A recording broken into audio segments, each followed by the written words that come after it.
अस्सलाम वालेकुम। मेरा नाम है मोहम्मद सलमान मुनीर मलिक और मैं इटली में पीएचडी स्टूडेंट हूँ। मेरे साथ मौजूद हैं डॉक्टर हमादुल्ला और इन्होंने भी इटली से ही अपनी पीएचडी कंप्लीट की है और अभी सेकंड पोस्ट डॉक यहाँ पे कर रहे हैं। Thank you, Salman, for having me. With a background in pharmacy, मैंने last year university of Naples पेद्रिकोटू से पीएचडी की डिग्री हासिल की in nutraceutical and functional foods और अभी ये मेरा सेकंड पोस्ट डॉक चल रहा है सेम लैब में। अच्छा हमाद भाई, एक बड़ा इम्पोर्टेंट क्वेश्चन है जो मैं भी जब पीएचडी को हंट कर रहा था और उसके बाद जब मुझे पीएचडी मिल गई तो मैं बहुत रिसर्च करता था इस चीज़ के ऊपर कि एक पीएचडी स्टूडेंट की डेली लाइफ क्या होती है। अच्छा, जिस तरह ये वैसे बहुत स्टूडेंट्स का सेम क्वेश्चन होता है और स्टूडेंट जब पीएचडी शुरू कर देते हैं तो पीएचडी एक लॉन्ग जर्नी होती है। यूरोप ने तो इसको बहुत आसान किया हुआ है कि 3-4 ईयर्स में आपकी पीएचडी हो जाती है।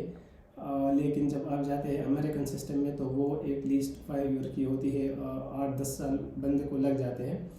तो ये एक लॉन्ग जर्नी होती है। इसमें बंदे को कुछ, क्योंकि रिसर्च में आपने कुछ नया करना होता है। फिर जब आप आते हैं तो आपके पास आइडियाज़ नहीं होते, रिसर्च आइडियाज़।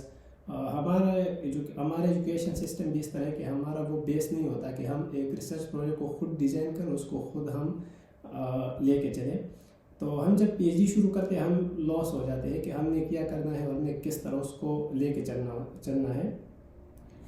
तो जिस तरह पीएचडी शुरू होती है, मैंने जब अपनी पीएचडी शुरू की थी मैं था पाकिस्तान में, एडमिशन मेरा हो गया था और मैं वेट कर रहा था वीज़े के लिए।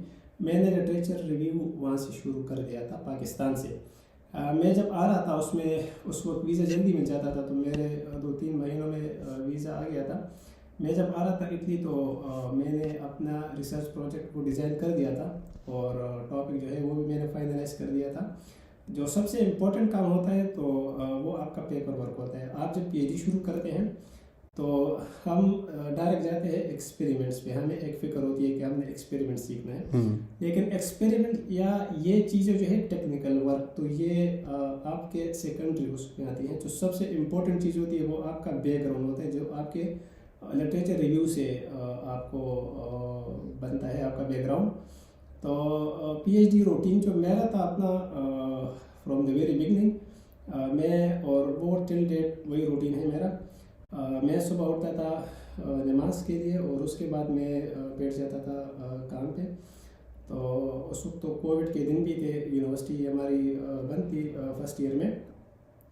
तो मैं थ्रू आउट द डे जो है उसी को मैं करता था, लिटरेचर को मैं पढ़ता था। ये आपकी फर्स्ट ईयर में आपकी ये रूटीन होनी चाहिए। दो कि मेरा टॉपिक भी फाइनलाइज हो गया था, मैंने उसमें क्या करना है क्या नहीं करना। तो उसका मुझे फ़ायदा ये हुआ कि मुझे थ्रू आउट पीएचडी कोई उसमें एज सच मेजर इशू नहीं आया अपने प्रोजेक्ट को रन करने में। इसमें एक चीज़ मैंने जो ऑब्ज़र्व किया ना कि बहुत सारे स्टूडेंट्स जब पहले साल में आते हैं तो वो स्ट्रेस ले जाते हैं इस चीज़ की कि अभी क्या करना चाहिए, तो वो रश करते हैं। वही आपके वाली बात कि एक्सपेरिमेंटल को थोड़ा सा पीछे रखें। पहला लिटरेचर रिव्यू है। हाँ, एक्सपेरिमेंटल को थोड़ा पीछे रखें क्योंकि जो एक्सपेरिमेंट्स आपके होते हैं वो आपने लाइफ टाइम सीखने होते हैं। ऐसा ही है। आपको 20 साल का एक्सपीरियंस भी हो जाए ना। एग्जैक्टली। अब मेरी जो सुपरवाइजर है उसको मोर देन 30 ईयर एक्सपीरियंस है एकेडमिक और रिसर्च में। लेकिन जो एक्सपेरिमेंट्स अभी मैं कर रहा हूँ तो इसका उसको एज सच आइडिया नहीं होता क्योंकि वो जो 20 साल या 25 साल पहले उसने जो इक्विपमेंट्स यूज़ किए थे उसमें काफ़ी एडवांसमेंट आ जाती है।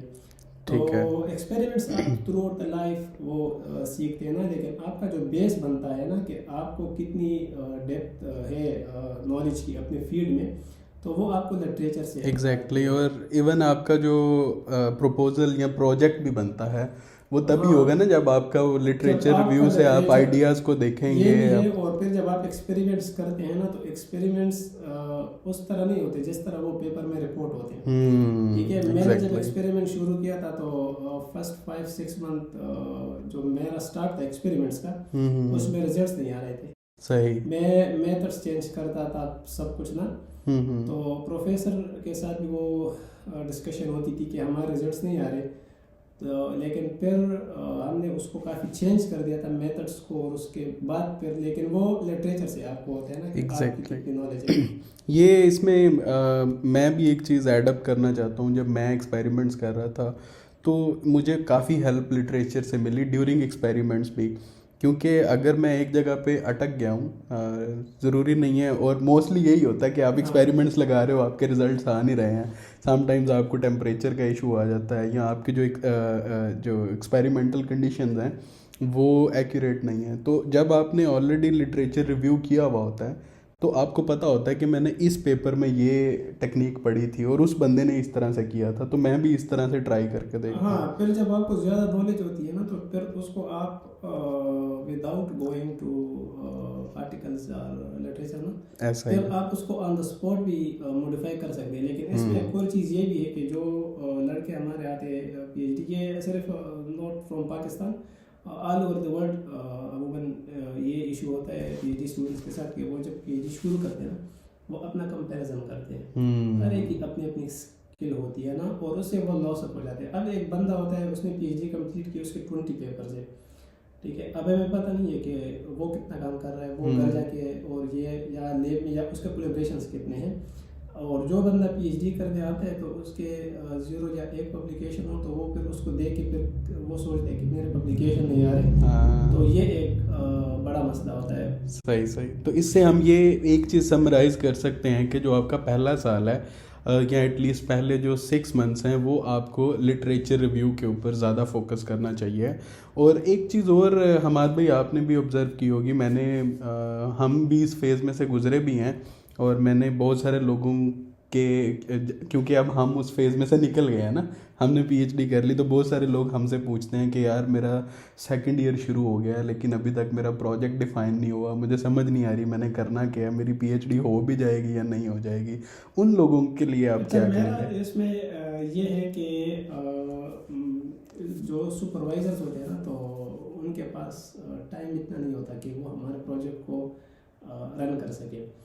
या इवन ये एकेडेमिया में ये नॉर्मल है ना कि आपका सीनियर भी, वो उसके पास भी टाइम नहीं होता क्योंकि उसके अपने इश्यूज होते हैं ना, वो आता है लैब में पोस्ट डॉक है या जो भी है। तो मेरी खुद कोशिश होती है कि मेरे जो पीएचडी स्टूडेंट्स हैं मास्टर ना, कि उनको मैं टाइम दे सकूँ, लेकिन वो नहीं हो पाता क्योंकि उनके अपने इश्यूज होते हैं, अपने पेपर्स, अपने रिसर्च होते हैं ना।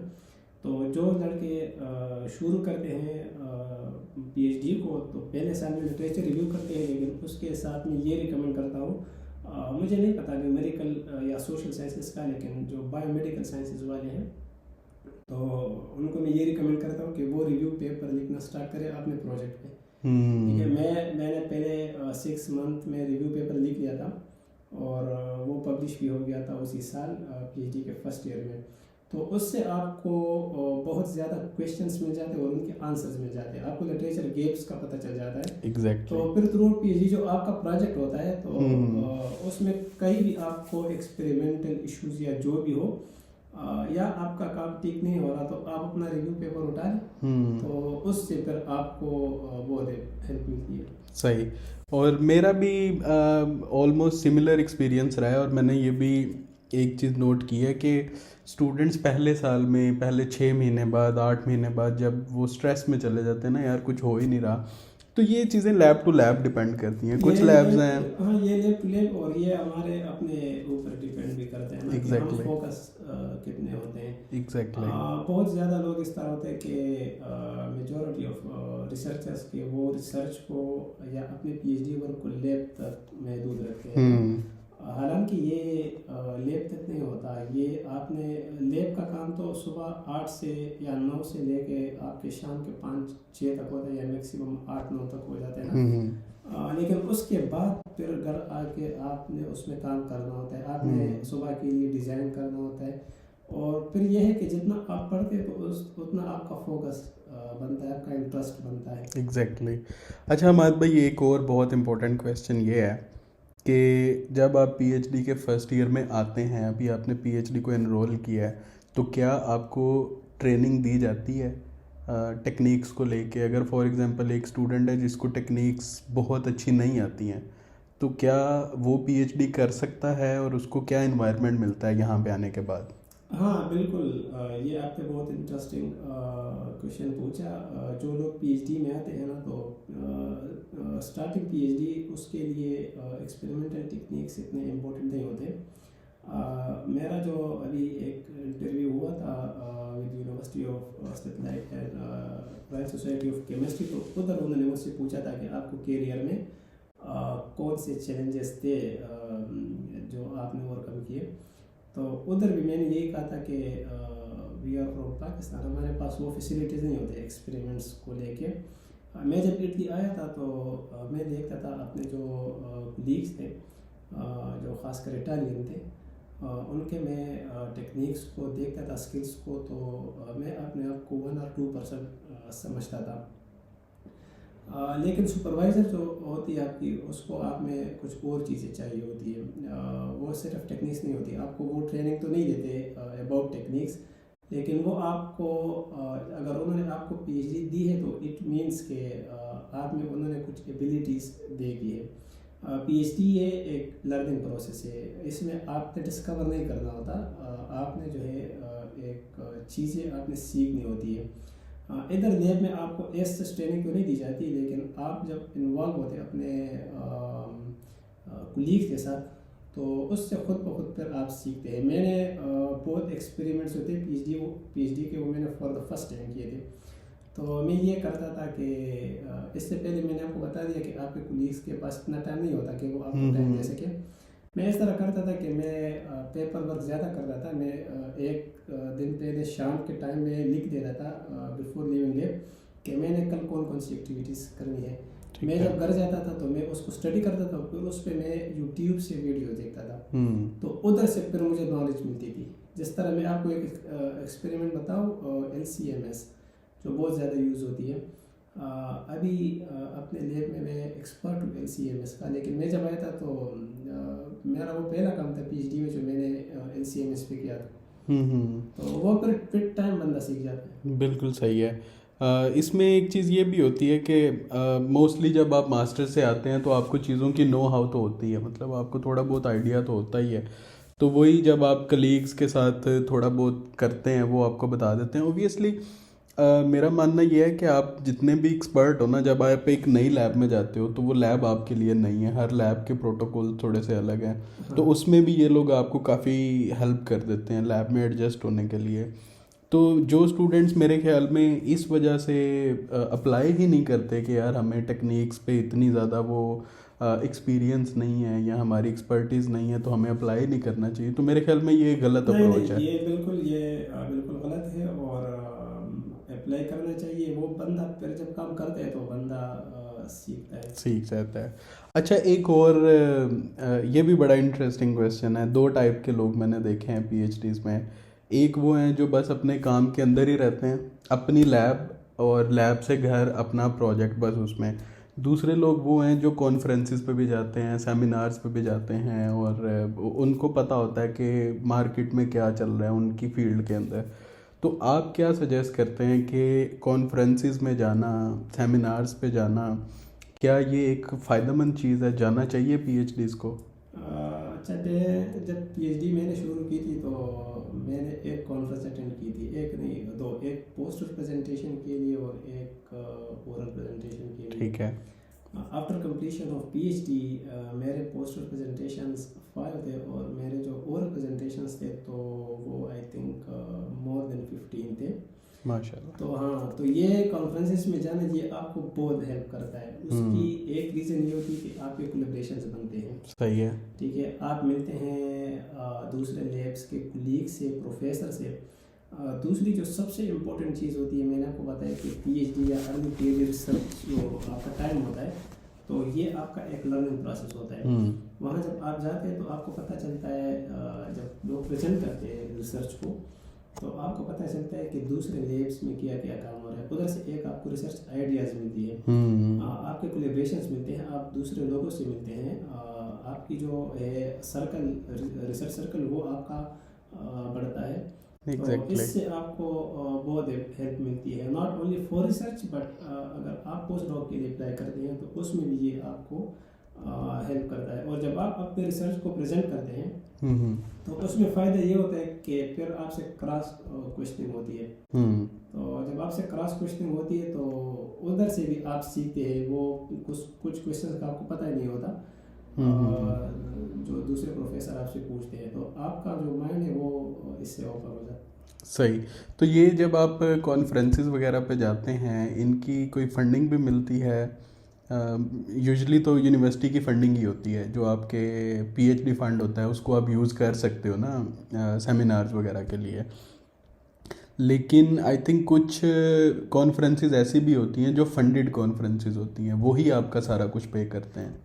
अच्छा, मुझे तो ऐसे कॉन्फ्रेंस नहीं मिली अभी तक कि सही है। वो मुझे जो है सब कुछ वो फंड कर हम्म सके। हम्म सिर्फ ये होता है कि वो मुझे रजिस्ट्रेशन फ़ी जो है वो ड्यूरिंग पीएचडी में बता रहा हूँ। अभी तो ओके। पोस्ट डॉक में ये है कि मिल जाती है, वो इनवाइट करते हैं हम्म और सारा कुछ जो है वो पे करते हैं। हम्म इटली में जो अट्रैक्शन है, यहाँ पे आपकी फंडिंग होती है यूनिवर्सिटीज़ के पास, जो आपने कॉन्फ्रेंस वगैरह के लिए यूज़ करनी होती है। इसके अलावा कुछ सोसाइटीज़ है, प्रोफेशनल सोसाइटीज़, जिनकी मेंबरशिप आपको बहुत ज़्यादा इम्पोर्टेंट होती है आपकी सीवी में। सही। मेरे पास मेंबरशिप है रॉयल सोसाइटी ऑफ केमिस्ट्री की, जिसमें अभी मैं इलेक्शन कैंडिडेट हूँ फॉर बोर्ड मेंबरशिप। इसके अलावा अमेरिकन केमिकल सोसाइटी है, फाइटोकेमिकल सोसाइटी ऑफ यूरोप, एक जर्मन सोसाइटी है।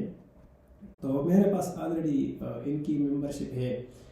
इस मेंबरशिप से भी आपकी कोलेब्रेशन बनती है, लेकिन ये सोसाइटीज़ फंड भी करते हैं फॉर कॉन्फ्रेंसेस। ठीक है। लास्ट ईयर में गया था चाइना बीजिंग में एक कॉन्फ्रेंस के लिए, तो वो रॉयल सोसाइटी ऑफ केमिस्ट्री ने मेरे लिए फंड की थी। तो ये आपको फंडिंग एजेंसी से फिर फंडिंग मिल जाती है। ठीक है। और इसके अलावा ये तो कॉन्फ्रेंसेस की बात होगी ना, सेमिनार्स की, कॉन्फ्रेंसेस की। इसके अलावा रिसर्च एक्सचेंज पीरियड जो होता है, उसके बारे में बहुत सारे पीएचडीज़ को आइडिया नहीं होता। तो रिसर्च एक्सचेंज पीरियड क्या है, और लगाना चाहिए, इस पे जाना चाहिए या नहीं जाना चाहिए? अच्छा, रिसर्च एक्सचेंज पीरियड जो है उतना इम्पोर्टेंट है जितनी आपकी पीएचडी आपके लिए इम्पोर्टेंट होती है। ठीक है। उसके कई रीजंस है। एक रीज़न तो ये है कि जब आप दूसरे लैब में जाते हैं तो आपको एक डिफरेंट एनवायरनमेंट मिलता है।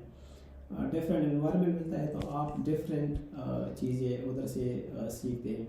आपका एक्सपोजर ज़्यादा आपका होता है। एक्सपोजर ज़्यादा होता है। और इसके अलावा आपके जो है आपकी कोलेब्रेशन बनती है दूसरे लैब्स के साथ, तो ये आपके सीवी पे भी इसका इफेक्ट आता है और आपके कैरियर पे भी। इसके अलावा जब आपका पीएचडी प्रोजेक्ट होता है तो प्रोजेक्ट काफ़ी बड़ा प्रोजेक्ट होता है। ये इस तरह नहीं होता कि आप उसमें से एक रिसर्च पेपर निकाल के बैठ जाते हैं।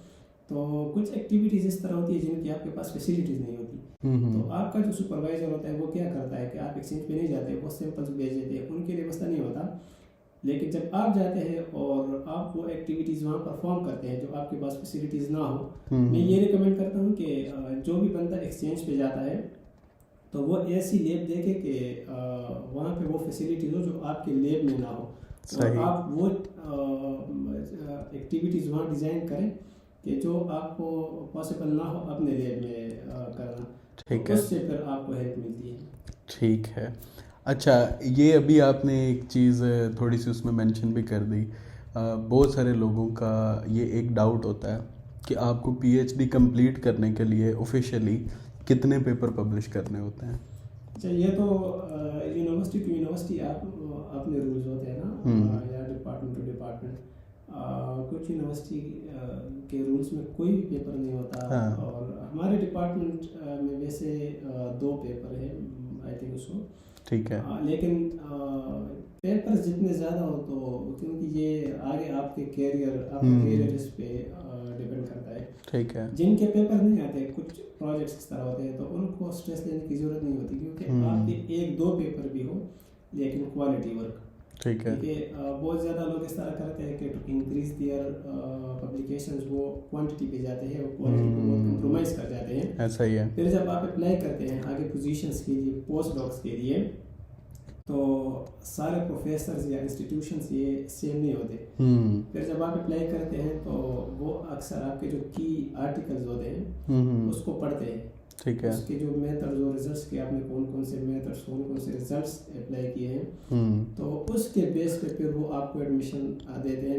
मेरा एक दोस्त है जिसका एक पेपर था चाइना से, उसने कोई 9 या 10 इम्पैक्ट फैक्टर में उसको पब्लिश किया था, और आजकल वो पोस्ट डॉक कर रहा है इंपीरियल कॉलेज लंदन से। ठीक है।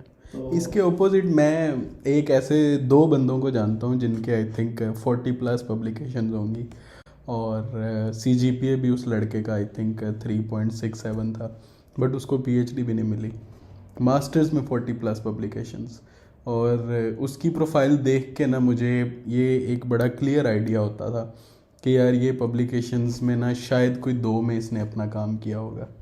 ठीक है। ये एक सॉर्ट ऑफ बिजनेस भी आजकल पाकिस्तान में बना हुआ है, पब्लिकेशंस वाला। हाँ, ये जब आप काम करते हैं ना, जिन लोगों के साथ आप कोलैबोरेट करते हैं ना, हमारा ये होता है कि हम ये कहते हैं कि हमारा नाम ऐड किया जाए ना। मैंने अपने PhD सुपरवाइजर से एक चीज़ सीखी है कि नाम आपका ऐड हो जाएगा, लेकिन जिस पेपर में आपने काम ना किया हो ना, तो उस पेपर में आप नाम ऐड ना करो। हाँ, ठीक है। एग्री। प्रोफेसर उसके पास टाइम नहीं होता, तो जब लोग उसका नाम ऐड करते हैं तो आर्टिकल को एटलीस्ट वो रीड करती है, उसमें वो सजेशन देती है कि आपने इसमें ये काम किया है तो ये इस तरह होना चाहिए। ठीक है, तो कुछ ना कुछ उसमें कोलैबोरेशन ज़रूरी होती है।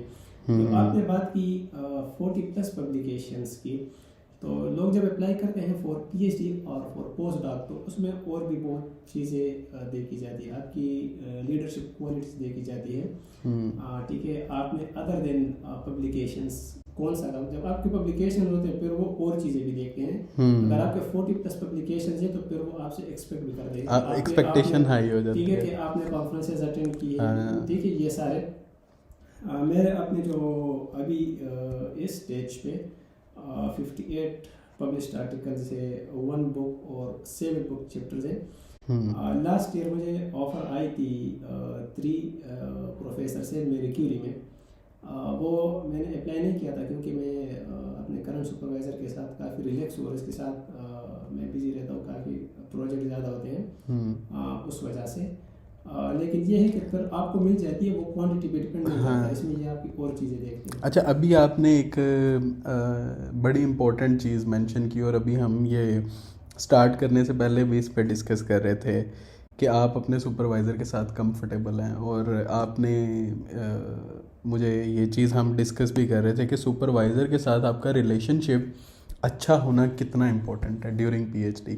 क्योंकि सम टाइम्स मैंने देखा है कि कुछ स्टूडेंट्स दे डोंट बॉदर कि सुपरवाइज़र का उनके साथ क्या रिलेशनशिप है, और वो बॉदर नहीं करते। आप क्या समझते हैं कि कितना इम्पोर्टेंट है आपका और आपके सुपरवाइज़र का रिलेशनशिप? वैसे इस पे तो हर एक का पॉइंट अलग हो सकता है, लेकिन मेरे ख्याल में जो आपका प्रोफेशनल कैरियर है, अगर स्पेशली अगर आप एकेडमी में आना चाहते हैं, तो career for next 8 to 10 years ये आपके PhD सुपरवाइज़र पे ही डिपेंड करता है। ठीक है। एक तो वहाँ से आपको रिकमेंडेशन की नीड होती है। ड्यूरिंग PhD जो आपका रिलेशन होता है विद योर सुपरवाइज़र, तो वो इम्पोर्टेंट इसलिए होता है कि सुपरवाइज़र से आप चीज़ें सीखते हैं।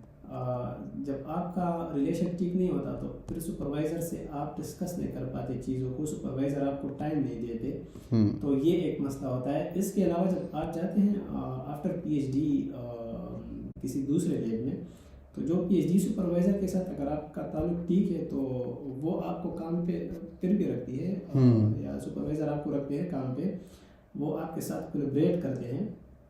ठीक है। मुझे अभी रिसेंटली मेरे अपने सुपरवाइज़र के साथ बहुत अच्छा ताल्लुक रहा है ड्यूरिंग PhD। तो मुझे इधर ऑफर हुई है पोजीशन असिस्टेंट प्रोफेसर की, जो सितंबर-अक्टूबर से DA फॉर ज्वाइनिंग।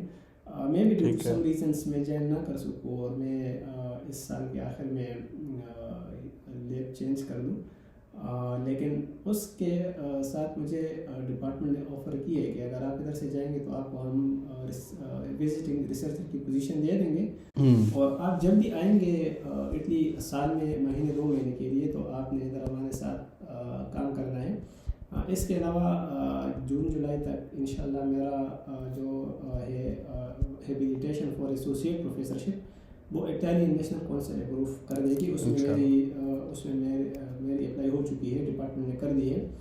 तो उसमें ये होगा कि मैं अगर इटली से जाऊंगा किसी भी दूसरे कंट्री चाहे पाकिस्तान में चला जाऊँ, तो नेक्स्ट 10 ईयर्स मेरे पास ये चांस होगा कि मैं जब भी आऊँगा इटली तो मैं किसी भी यूनिवर्सिटी में directly as associate professorship nice. पे मैं ज्वाइन कर सकूँगा। ये सब पॉसिबल है जब आपका अपने पीएचडी सुपरवाइज़र के साथ ताल्लुक ठीक हो, क्योंकि सुपरवाइज़र ने आपको डिपार्टमेंट में रिकमेंड करना होता है। सही है। अच्छा, अगर हम मतलब एक जनरल सी ओपिनियन में आपको कहता हूँ कि आप देना चाहें कोई ऐसे स्टूडेंट्स के लिए जिन्होंने अभी न्यूली पीएचडी एनरोल की है, जिनका अभी अभी एडमिशन हुआ है या जो करने वाले हैं near future, dos and don'ts क्या हैं, क्या उनको करना चाहिए, क्या उनको नहीं करना चाहिए? बहुत सारी चीज़ें तो हमने डिस्कस कर ली हैं ऑलरेडी, बट जो कोई दो चार छोटी छोटी बातें अगर आप अच्छा, इसमें इसमें कुछ तो में। वैसे बहुत चीज़ें आ सकती है डोंट्स और उसमें डूज में। लेकिन जो चीज़ें करनी चाहिए, एक ये है कि from the very first day जो है लिटरेचर रिव्यू स्टार्ट करें और अपने काम पे फोकस करें। काम पे फोकस करने के लिए आपको मोटिवेशन की ज़रूरत होती है, और मोटिवेशन आपको कहाँ से मिलती है? आपको कोई दूसरा मोटिवेशन नहीं देता ड्यूरिंग योर रिसर्च, लेकिन ये है कि आप अपने गोल्स सेट करें शॉर्ट टर्म और लॉन्ग टर्म के। आपने जस्ट आफ्टर पीएचडी किया करना है, और फिर लॉन्ग रन में जो है आपके कौन से गोल्स हैं जिनको आपने अचीव करना है। इसके अलावा मोटिवेशन के लिए ये भी बहुत ज़रूरी होता है कि आप अपने आइडियल को सेट करें कि आप किन लोगों की तरह बनना चाहते हैं। मैं जब स्पेन गया था तो मेरी रिकमेंडेशन आई थी फॉर यूनिवर्सिटी ऑफ ग्लासगो, जहाँ पे मैंने एज ए रिसर्च एक्सचेंज काम करना था। लेकिन मैं स्पेन गया था और मैंने जिस प्रोफेसर के साथ काम किया था, प्रोफेसर जॉन रूशो, तो वो मेरे आइडियल रहे फ्रॉम मास्टर्स, जिस वक्त वो चाइना में थे। सही। तो for his research and contributions, तो जब उसके साथ मुझे मौका मिला 6 महीने काम करने का, तो उससे मुझे बहुत मोटिवेशन मिली। इसके अलावा जो डोंट्स हैं, तो उसमें ये है कि ख़ुद को दूसरों के साथ कंपेयर ना करें, जो मैंने इससे पहले बता दिया। जो भी काम हो तो उसको लास्ट मिनट तक ना छोड़े। ये हमारे, क्योंकि इधर रिसर्च में आपके डेडलाइंस होते हैं और फिर पेपर्स के या जो भी है, तो उसमें जब लास्ट मिनट तक काम हम छोड़ते हैं तो वो फिर आखिर में नहीं हो पाता, और उससे आपको, क्योंकि रिसर्च में आपको डेली न्यू काम मिल सकता है सुपरवाइजर से, तो फिर आपका उससे स्ट्रेस बढ़ता है। सही। अच्छा, अब आखिरी सवाल कि वो स्टूडेंट्स, मेनली तो हमारी आज की वीडियो उन लोगों के लिए है जो अभी न्यूली पीएचडी में एनरोल हुए हैं या अभी होने वाले हैं, ऐसे स्टूडेंट्स जो अभी मास्टर्स कर रहे हैं या मास्टर्स में एनरोल हुए हैं और उनका आगे प्लान है कि वो कल को पीएचडी में जाएं, उनको मास्टर्स कैसे करना चाहिए? क्योंकि आई थिंक ये भी इम्पोर्टेंट है कि आप मास्टर्स कैसे करते हो, जो रूटीन आप मास्टर्स में रखते हो वो आपको पीएचडी में हेल्प करती है या नहीं करती? बिल्कुल, वो आपको पीएचडी में हेल्प करती है। मास्टर में एक तो मैं सेम चीज़ ऐड करूँगा कि लिटरेचर रिव्यू में ऐसे ज़्यादा इस पर करता हूँ फोर्स के लिटरेचर रिव्यू बंदे की स्ट्रॉन्ग हो, वो अर्ली कैरियर के किसी भी स्टेज पे हो, क्योंकि मास्टर से बेसिकली आपका बेस बनता है। इसके अलावा आप डिपार्टमेंट में उस सुपरवाइज़र को चूज़ करें मास्टर में जिसके इंटरनेशनल कोलैबोरेशंस ज़्यादा हो, जिससे आपको बहुत हेल्प मिलती है पीएचडी में जाने की। ठीक है। इसके अलावा जो सुपरवाइज़र भी हो आपका मास्टर में, तो वो आपसे रियल सेंस में रिसर्च करवाए।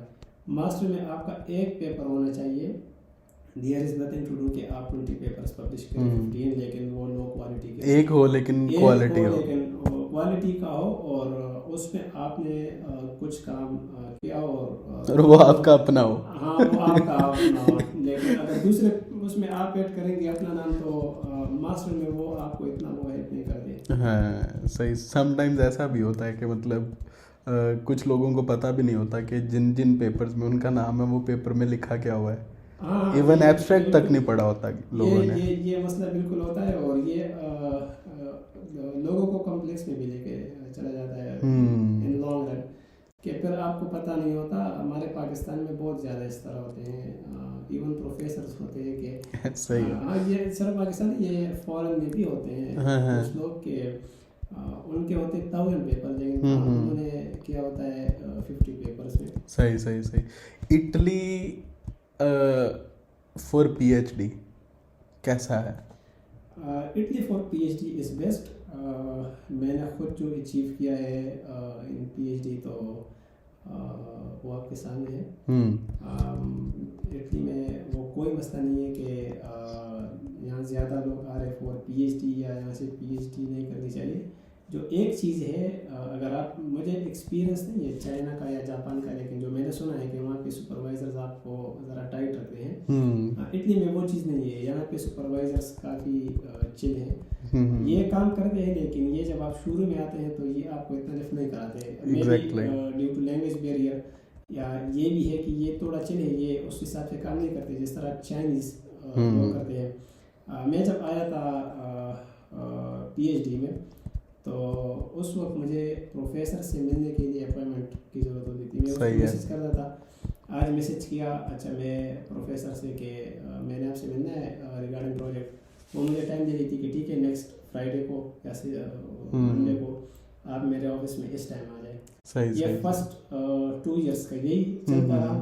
फिर 3rd ईयर से प्रोफेसर के साथ इस तरह रिलेशन बना कि अब मैक्सिमम टाइम मेरा उसके ऑफिस में होता है, और मेरा भी बहुत कम टाइम। एक चीज़ मैंने बड़ी ऑब्ज़र्व किया है, एक्सपीरियंस भी किया है कि यहाँ के जो इटालियन प्रोफेसर्स हैं या यहाँ का जो वर्क कल्चर है ना, वो आपका इंटरेस्ट देखते हुए भी आप में इंटरेस्ट लेते हैं। वो ये चीज़ देखते हैं कि आप कितना इंटरेस्ट शो कर रहे हो। जब आप शुरू में काम करते हैं ना, जब आप उनको देते हैं, रिजल्ट्स देते हैं, तो वो फिर आपको नहीं छोड़ते। एग्जैक्टली। तो सबसे पहले साल में अपने लिटरेचर रिव्यू के ऊपर फोकस करें पूरी तरह से, पहले 6 महीने साल, साथ साथ अपनी जो टेक्निक्स हैं वो आपको आपके लैब इन्वायरमेंट में सीखने को मिलेंगी, तो उनको लेके आपने बहुत ज़्यादा परेशान नहीं होना है। और उसके अलावा क्वालिटी पेपर्स की तरफ बढ़ना है, और क्वांटिटी पेपर्स को इतना ज़्यादा आपने वो नहीं करना, टेंशन नहीं लेनी, और अपना एक आइडियल बनाएं। ये चीज़ मुझे बहुत अच्छी लगी कि जब आप रिसर्च आइडियल बना लेते हो ना किसी, मतलब सुपरवाइज़र्स को, किसी प्रोफेसर्स को जो आपकी फील्ड में लीडिंग चल रहे हैं या जिनको आप फॉलो कर रहे हैं, तो आई थिंक उसमें आपको बहुत ज़्यादा लीड्स मिल जाती हैं। तो अभी आई होप आप लोगों ने इस वीडियो से काफ़ी चीज़ें सीखी होंगी हमाद भाई की, और इसी तरह बहुत सारे हमारे कॉम्पिटेंट पीएचडीज़ और पोस्ट डॉक्स और रिसर्चर्स की एक्सपीरियंसेस हम आपके साथ शेयर करते रहेंगे। तो चैनल को सब्सक्राइब करें और दूसरों को भी हेल्प करें, जो आप सीखें उसको दूसरों को भी सिखाएं, ताकि सबका भला हो। अल्लाह हाफिज़।